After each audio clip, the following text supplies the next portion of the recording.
Seat रिक्त हो जाएं तो 6 माह के अंदर उस सीट पर जो है पुनः चुनाव हो जाना जाती है इस पर, और चुनाव 9 विधानसभाओं में होता है, तो ये हमारी जो विधानसभा है ये रिक्त रह जाएगी, जिससे जो है हमारे मिल्कीपुर का विकास कार्य जो है ठप पड़ा हुआ है। 6 महीने से पूर्ण रूप से ठप है और जनप्रतिनिधि नहीं है। तो हमारा लोगों का यह विचार है कि जो है समय अंतर्गत जैसे 9 विधानसभाएं और हैं तो वहाँ चुनाव हो रहे हैं, तो उसी के साथ ही जो है ये डायरेक्शन हाई कोर्ट कर दे चुनाव आयोग के अवरोध जो बन रहा था कि चुनाव न होना, इससे कहीं न कहीं एक कड़ी जुड़ जाती है। व्यवधान होता है कि ये आएंगे वो आएंगे, इसी में उठापटक चलती रहेगी। आपने इतना सोचा तो कि अगर वहाँ पिटीशन रिट दाखिल कर दिया, जल्दी चुनाव, जनता के हित के लिए और इसमें सरकार का भी हित है। एक साथ चुनाव हो जाना वो अच्छा रहेगा कि टुकड़ों में होना वो अच्छा रहेगा। ये माननीय अध्यक्ष मैं कहना चाहता हूँ, क्या ये जो याचिका बाबा गोरखनाथ ने की थी ये अभी इनको जानकारी हुई है? इससे पहले क्यों नहीं अपीयर हो रहे थे? ये चुनाव को लैंगर करना चाहते थे, इसलिए सबसे लास्ट में अपीयर हुए, चुनाव लैंगर हो जाए जिससे हमारे पार्टी की बदनामी हो, इसलिए इन्होंने लैंगर करने का प्रयास। मिल्कीपुर चुनाव की सरगर्मियां तेज हैं, दिन प्रतिदिन घटनाक्रम बदल रहा है। अभी 13 नवंबर को चुनाव होना है 9 विधानसभाओं में, लेकिन मिल्कीपुर का नहीं हो रहा है। कारण कि बाबा गोरखनाथ 2022 में जो वहाँ के विधानसभा प्रत्याशी थे उन्होंने एक याचिका दायर किया था जिसको लेकर वहाँ का चुनाव रुक गया। हालांकि वो याचिका वापस लेने के लिए कोर्ट गए, लेकिन एक प्रोसेस अडॉप्ट न करने के कारण याचिका वापस नहीं हो पाई। इधर अवधेश प्रसाद के ऊपर आरोप लगा रहे हैं कि उन्होंने अपने वकीलों को खड़ा किया था, लेकिन अवधेश प्रसाद जी कह रहे हैं कि हमने कोई वकील नहीं खड़ा किया था। बीच में एक नया घटनाक्रम हो गया कि मिल्कीपुर में 2 युवा अधिवक्ताओं ने, जो मिल्कीपुर के रहने वाले हैं, अयोध्या में वकालत करते हैं, उन्होंने एक जनहित याचिका दायर कर दिया। PIL हमारे साथ दोनों अधिवक्ता। सर शुभ नाम आपका? प्रभुनाथ तिवारी जी और अश्विनी कुमार पांडे। सर तिवारी जी, ये क्या है, क्या आपके मन में आए? PIL क्या है, पहले बताइए आप, क्या है PIL? जनता की आवाज़ को सुनने के लिए PIL दाखिल की गई है, क्योंकि मिल्कीपुर में चुनाव नहीं हो रहा था। 9 विधानसभा में चुनाव की घोषणा हो गई थी, मिल्कीपुर में चुनाव ना होने के कारण मैंने PIL दाखिल किया। आपने PIL दाखिल कर दिया? क्या कहीं से प्रेरणा मिली कि आपने स्वयं? नहीं, स्वयं से हम लोग अधिवक्ता हैं। इधर आइए। और PIL दाखिल करने का जनता का स्वतंत्र अधिकार है।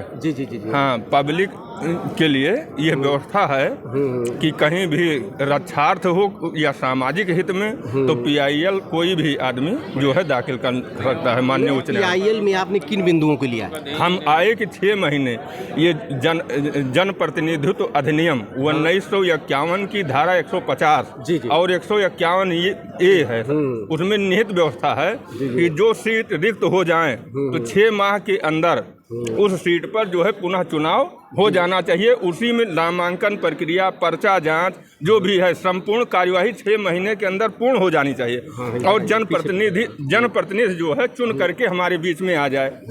तो ये व्यवस्था है। अगर ये रुक जाती है इस पर और चुनाव 9 विधानसभाओं में होता है तो ये हमारी जो विधानसभा है ये रिक्त रह जाएगी, जिससे जो है हमारे मिल्कीपुर का विकास कार्य जो है ठप पड़ा हुआ है। 6 महीने से पूर्ण रूप से ठप है और जनप्रतिनिधि नहीं है।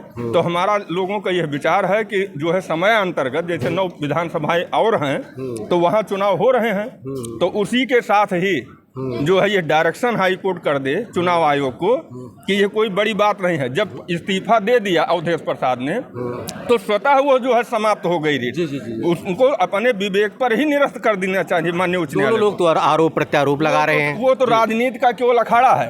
राजनीति का अखाड़ा, वो उनको कुछ कहेंगे, वो उनको कुछ कहेंगे। माननीय विधायक जो गोरखनाथ बाबा जी का था, उनका कथन ये था कि जिस बिंदु पर वो गए है ना, ये जो है अगर अपोजिट पार्टी थे उपस्थित नहीं हुए थे तो अब इनको जाने की वहाँ जरूरत नहीं थी, है ना, और उसको डिस्पोज ऑफ कर दिया जाना चाहिए।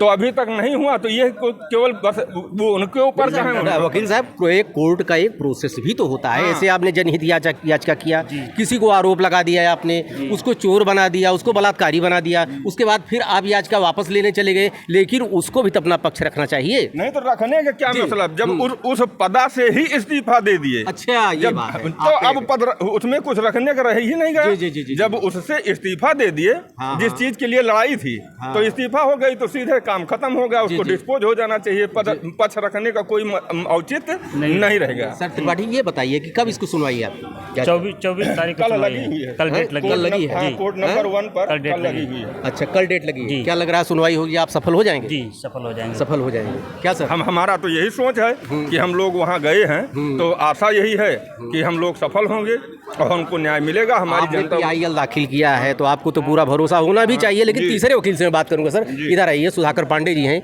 युवा अधिवक्ता हैं। सर ये बताइए कि इन दोनों वकीलों ने जो PIL दाखिल किया, क्या लगता है, क्या सब उम्मीदें हैं ये आपको? हमारे दोनों सीनियर हैं, दोनों बधाई के पात्र हैं। मैं भी मिल्कीपुर का स्थानीय हूँ, आप दोनों भी मिल्कीपुर के स्थानीय हैं। जी जी। आपके मन में इतना अच्छा उत्तम विचार आया कि मिल्कीपुर के जो समस्त वहाँ के वासी हैं उनके जो विकास अवरोध हो रहे और विकास के अवरोध जो बन रहा था कि चुनाव न होना, इससे कहीं न कहीं एक कड़ी जुड़ जाती है। व्यवधान होता है कि ये आएंगे वो आएंगे, इसी में उठापटक चलती रहेगी। आपने इतना सोचा तो कि एक वहाँ पिटीशन रिट दाखिल कर दिया है, जल्दी चुनाव हो, जो मुद्दे हों सामाजिक, जो वहाँ के मिल्कीपुर के विधायक जो है विधानसभा के जो मुद्दे हों उनको उठाया जाए, विकास कार्यों में जो है प्रतिभाग करें लोग, तो ये बधाई के पात्र हैं। उसमें कहीं न कहीं एक चीज़ और आता है, आप तो न्याय के लिए गए हैं जो मिल्कीपुर के जनता के हित के लिए है, दोनों लोग बधाई के पात्र हैं।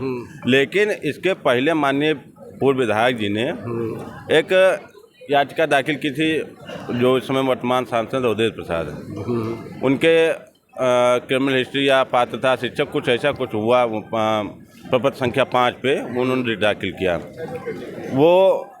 वो जो है अभी निस्तारित नहीं हुआ, माननीय न्यायालय से कोई आदेश नहीं आया है। फिर इसी दरमियान उन्होंने इस्तीफा दिया और सांसद चुने गए, फिर उसको वो वापस लेने चले गए। तो माननीय न्यायालय की गरिमा है, उसी अनुरूप वो कार्य करेगा, उसी अनुरूप वो कार्य करेगा।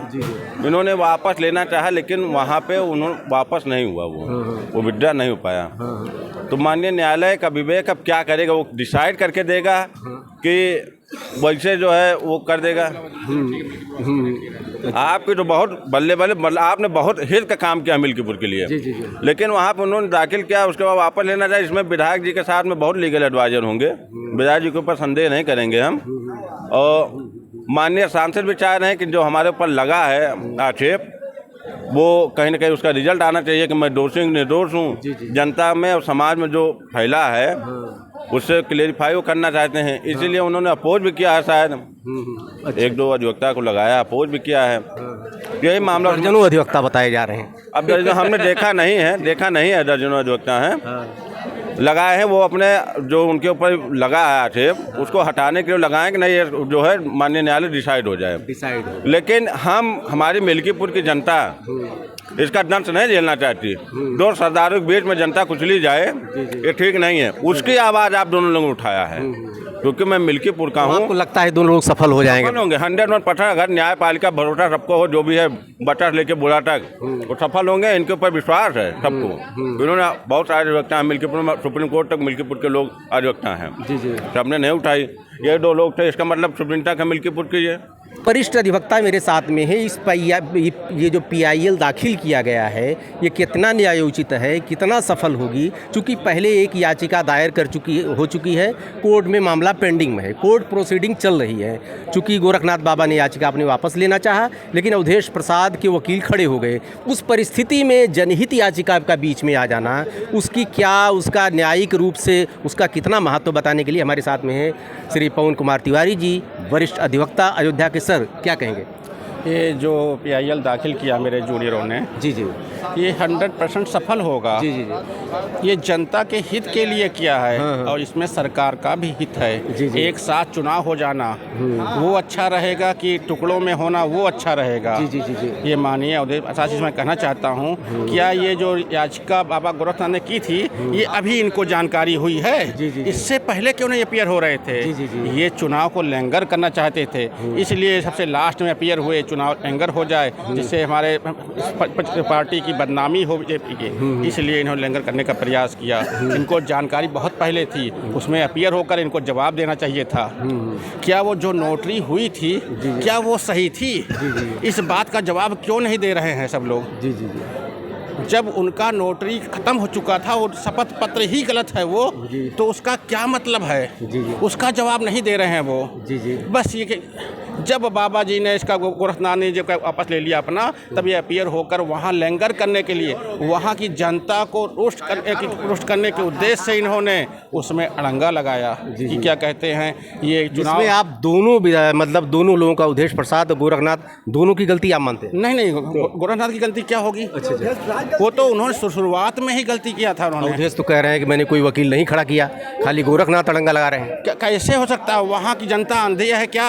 वहाँ का कोड अंधा है क्या? देख नहीं रहा? जो ऑर्डर हुआ उसमें देख नहीं रहे हैं? जो वहाँ का सीसीटीवी फुटेज है उसको जनता नहीं देख रही है कि 10-10 वकील 12-12 वकील खड़े होकर वहाँ अपोज कर रहे हैं? नहीं तो रीट वापस करने में क्या जाता था? उन्होंने एप्लीकेशन दिया, रीट वापस हो जानी चाहिए था। आप पवन कुमार तिवारी जी वरिष्ठ अधिवक्ता हैं।